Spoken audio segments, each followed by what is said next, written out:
Pour cela, 12 000 policiers et gendarmes sont chaque nuit entre 21 h et 6 h spécialement chargés de faire vérifier effectivement les interdictions évoquées par Monsieur le Premier ministre, plus tous les agents de police et de gendarmerie qui travaillent naturellement à la sécurité des Français, qui pourront par ailleurs,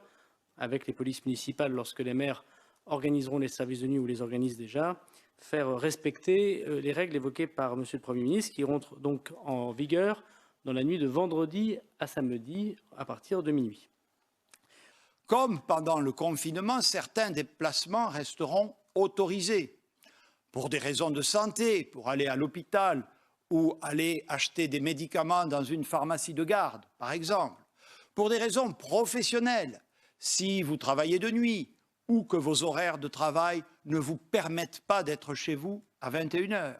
si vous avez un train ou un avion qui arrive ou qui part après 21 h, il faudra, le cas échéant, pouvoir montrer votre billet si vous êtes contrôlé. Si vous devez vous rendre auprès d'un proche en situation de dépendance pour sortir votre animal de compagnie près de chez vous. Je voudrais évoquer également que sur le site du ministère de l'Intérieur, il y aura la possibilité de pouvoir télécharger l'attestation nouvelle avec les mesures qu'évoque Monsieur le Premier ministre, la possibilité de télécharger également sur son téléphone et de pouvoir le garder sur son smartphone pour ceux qui l'ont évidemment, et qui se rechargera toutes les heures, puisque l'attestation vaut 1 heure lorsqu'il s'agit de déplacements qui n'auraient pas de lien avec le travail. Et bien sûr, on pourra toujours continuer à écrire sur un papier libre, notamment pour les personnes les plus âgées ou les gens qui n'ont pas d'imprimante ou de photocopieuse à disposition immédiatement, cette attestation de déplacement dérogatoire.